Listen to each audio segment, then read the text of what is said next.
Section 1. The sound that woke me wasn't a scream or a crash. It was laughter. Soft, childlike, completely out of place. For a few seconds, I lay perfectly still in the darkness, listening as the giggling drifted through the hallway outside my bedroom. Even now, years later, that's the part one remember most clearly. Not because it was loud, but because of how strangely happy it sounded in the middle of the night. Only later did I realize Tyler hadn't been laughing alone. The whole weekend had started like any ordinary babysitting job. Before climbing the steps to Tyler's house, I had called my mom to let her know I'd arrived safely. After saying goodbye, I slipped my phone into my pocket and knocked on the front door. Tyler's mother answered almost immediately. She looked exhausted and was obviously rushing to catch a flight. Since we'd already discussed everything over the phone, she gave me a quick reminder about Tyler's routine, thanked me several times, grabbed her suitcase, and hurried toward the waiting cab outside. Within moments, she was gone. It was just me and Tyler. Tyler was 5 years old and had autism, so I expected the weekend to require extra patience. During the first few hours, I learned his routines, the little habits that helped him stay comfortable, and the ways he communicated. Once I adjusted, things became much easier. One thing I noticed was how often he talked while he played. No matter where I was in the house, I'd hear him speaking quietly in another room. At first, I assumed he was making up games or pretending someone was there with him. Lots of kids did that, so I never questioned it. Most of Friday passed peacefully. We watched television together, played a few simple games, and ate dinner before getting ready for bed. The house settled into complete silence, or at least I thought it had. Sometime after midnight, I woke to Tyler's laughter echoing through the upstairs hallway. When I opened my eyes, something immediately felt wrong. My bedroom door was standing open. I was certain I had closed it before going to sleep. Section 2. Confused, I stepped into the hallway.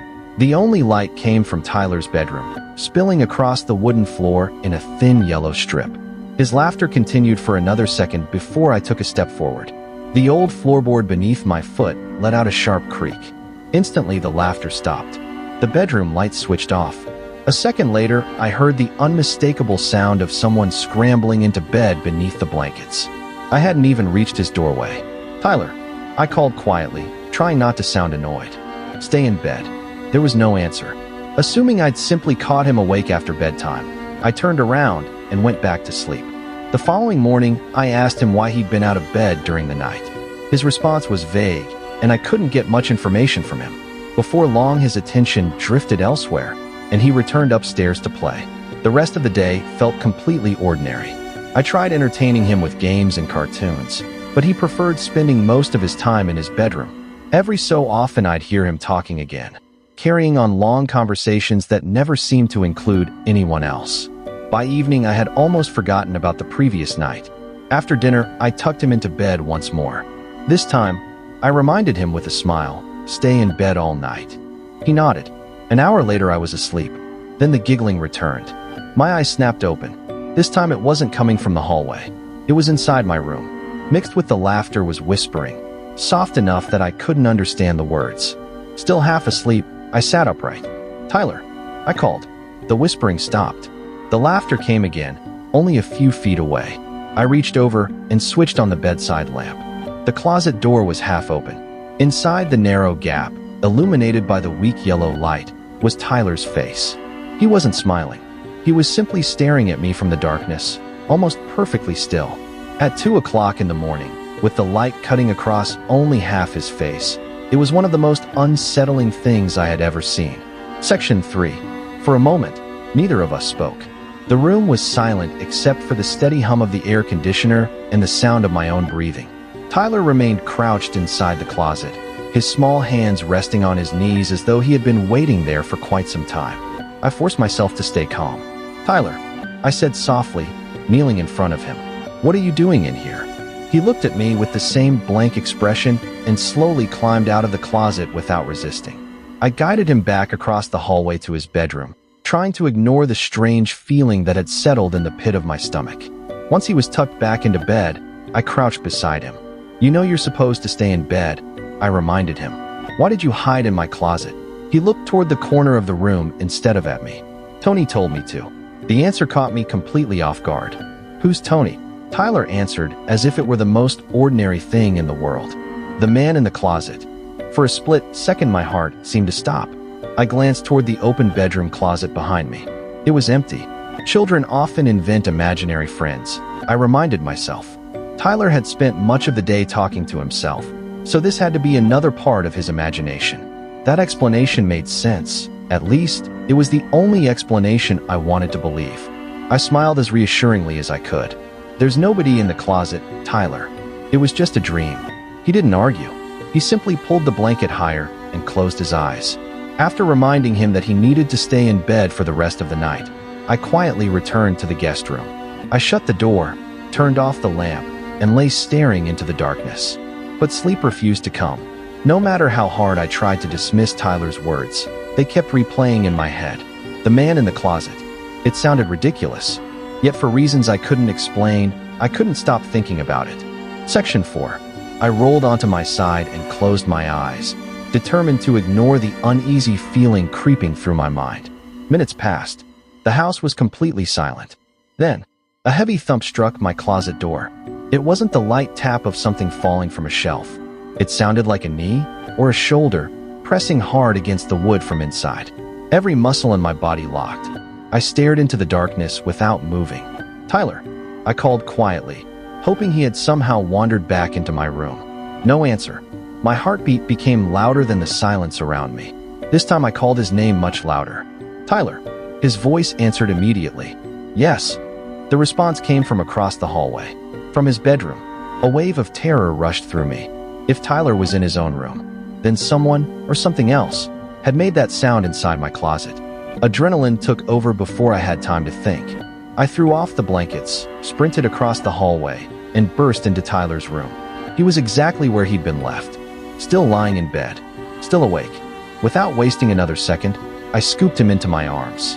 He didn't struggle or ask questions.